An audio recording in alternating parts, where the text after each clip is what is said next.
Ola 7.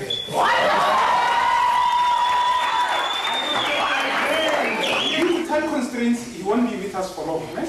So he will take the podium and brief us on whatever. And I hope you'll continue to be a wonderful audience. And after that, he will leave. And we'll be very sad to let go of you. Ola 7, the stage is yours.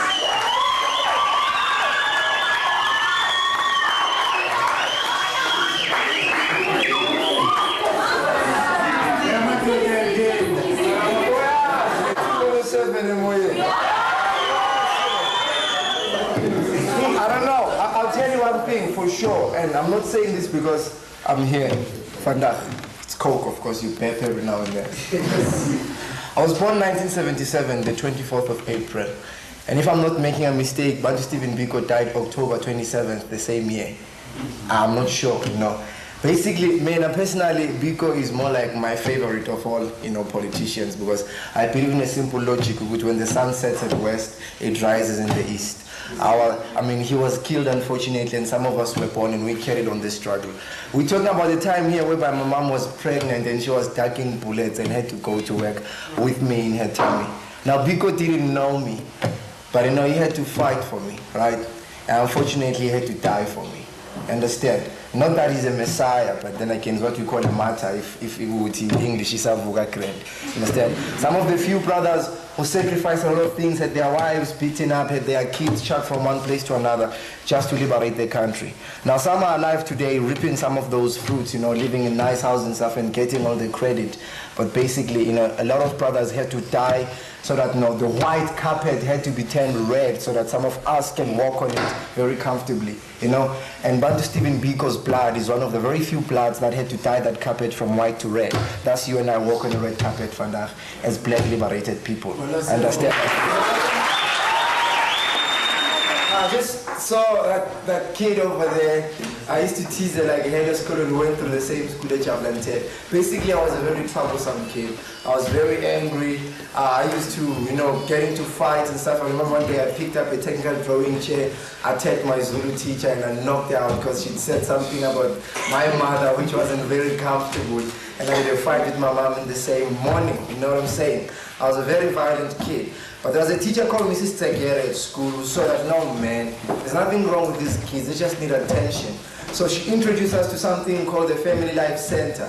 Family Life Center was more like a rehab kind of a project to help some of the violent kids at school sort of like cope with whatever the problems they had. So we had to talk about family problems and stuff, and we were encouraged to wear actual full school uniform and so we to Tech. We didn't like the idea, but come to think of it, being in a class dressed all the same already puts you on an equal level. So you compete in terms of during break, but academically it's another story because usually the poorest kids are the ones who are smartest and scared, understand? So you know what I'm saying? So like scared has always been a weapon, and Abu Biko, as way back in the days it was where my brothers were still breathing, in the mines and stuff. These are some of the most few liberated and really educated black brothers who saw the whole vision with maybe South Africa can be freed, as impossible as this is said, which one day will rule the country. It's possible, and they sacrificed their lives, and here we are, Vandaag. I was like, this is the time when I really had huge problems at home, and I wasn't coping in school. But then again, one thing I could do best, I was good at debating, I was good at English, and I was a damn good SRC. The rest didn't make sense to me. Now, a company came to our school trying to shoot a film which was called Teens on a Tightrope, and I ended up with the role. I was playing like I was actually a rapist. Unfortunately, some of us have such faces that you only get certain roles. Shoot people all the time and you never be a computer prophet.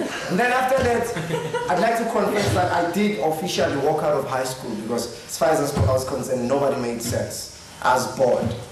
Went to college. See, if you go for if you're in a technical school, you can easily move on to college and do N3 and move on. But instead of going for technical courses, I went for anthropology, which was more like the study of African people and where they come from and where they're going. And even then, I walked out because the whole thing didn't make sense of going to school because I was a violent kid and I was angry with all the qualities that I had. I'm a very proud high school dropout. I promise you that. I'm not saying that you should drop out of school because that's a bad idea. But what I won 96 and what I got as a Roller TV is everything that I am, Vandag. This is the nicest part, ne? I've seen now with this, like a lot of kids who look up to me with all the trouble that I went through, and I feel. Because somehow it just went well, even though I took a shortcut, which is not going to work for all of us. And not all of us are going to be actors and soccer players and TV presenters. Somehow we need to venture into other things, because like if you can take your 20 rand note and look at it today, you'll see that it's got a black man's signature, which is Utitomboy.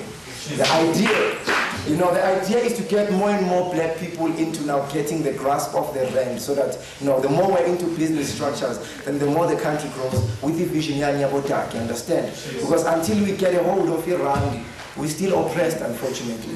You know what I'm saying? Fanamachita drill out every day. They can see in Tabati move, they know there's gold there, but they never say it really. They get them a penny and stuff. That's how South Africa is.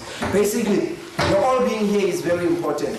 And one thing South Africa sort of like forgot to teach Abantwana Soweto or anywhere in the country is the whole issue of being patriots in our country. We know fuck all about the flag. We don't know really much about our history. And we know a lot about Cecil John Rhodes, okay, the guys who came to South Africa, the white department. We know a lot about European history.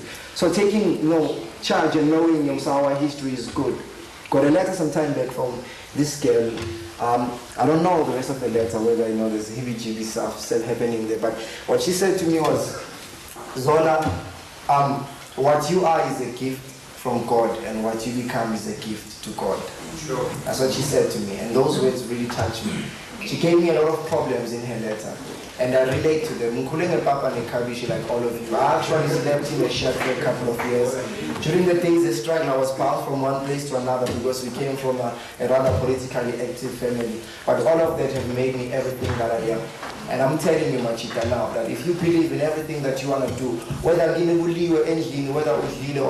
if you wake up and do what my grandma told me, walk tall even though you're hungry, and go to school and get your education, you will get somewhere, I promise you. It is that simple.